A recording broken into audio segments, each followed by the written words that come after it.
Professor. My name is Linda Nguyen, and this is my presentation on Chapter 6 for the critical analysis video. So starting off with the first question that you gave us, what were the most significant changes in women's labor between 1865 and 1890? So starting off right at the start at 1865, post-Civil War, women had decided that they would withdraw from the field labor, such as the plantations, and they did this because they were very frustrated with the amount of work that they had to do at the time in taking care of everything because the men were out in the war. And this is also because a lot of Black women decided to withdraw from field labor because of the trauma they received from working on those plantations. And however, later on, though, it had went on for quite a bit of time or some time that they were able to withdraw from labor. However, due to terrorists such as the Ku Klux Klan and a lot of difficulties they were facing, they, however, did have to later re-enter the plantations out of a necessity, and they were working at the time. However, the significant change we found were the roles were kind of reversed. So back then we saw that men were the ones who were majorly working at the time, and women were either not working, they were at home, or had they had some hours. However, now it can be seen as women doing everything, and men were in fact more unemployed. So women had been doing double their duty. They did twice a person's work, doing a man's share in the field. They were working outside, and also a woman's part at home. They were still also taking care of the family if the man was unemployed. And it was also seen that men were frequently employed. However, women found work relatively easier than men. And then as for the next question of how, if at all, did labor organizations in this period attempt to address women workers' issues?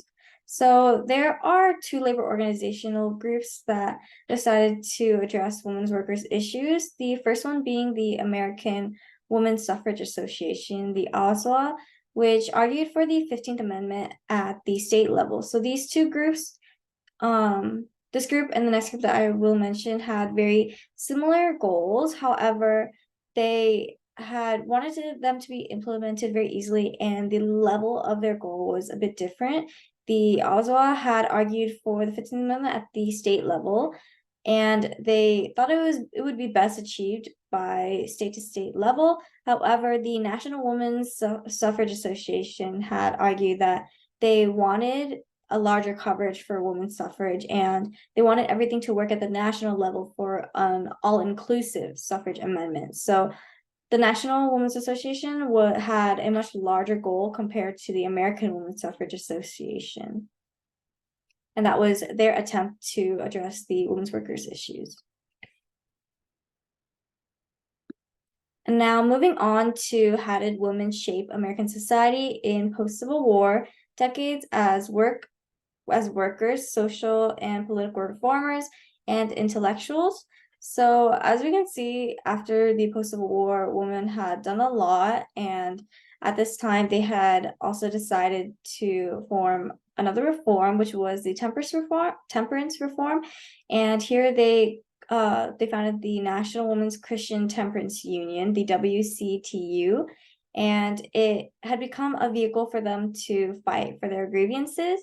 It was seen now and a bit prior before that reforms were used by women to fight for their rights, and here temperance was a secular reform that was a vehicle for their accumulated grievances. So it was used for them to fight for their rights, and here we can see that they not only fought for their rights, but they are fighting to shape American society. And here first they did it by bringing prison reform. So women had become the moral guardians at this time because of how much care they had for everyone. One of the things they did was care for a prisoner, letting them know that it was not their prisoner, but someone who was their person, her person.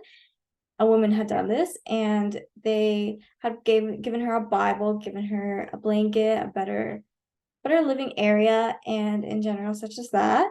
And they had not only done that, but they also cared for boarders. So they had a bunch of lodging rooms, such as the picture on the right, and they took care of people so much that they had gained the natural moral guardian role, even though some of these jobs were, of course, very difficult. Not only that, they went past that and they saw a much bigger shaping, such as they had fought for human values, claiming priority. So we could see that back then they didn't really value humans as much, and their ideas, thoughts, and of course their value.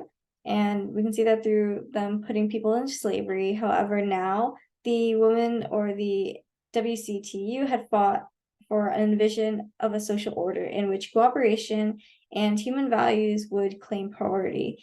And you can see that as later on or during this time when they fought for human values claiming priority, small farmers were now being more visible and they had fought for self-sufficiency. So farmers wouldn't be exploited for their work, or even people who were working on the field, they wouldn't really be exploited, and everyone was basically more self-sufficient. And that concludes my presentation, and thank you very much for listening.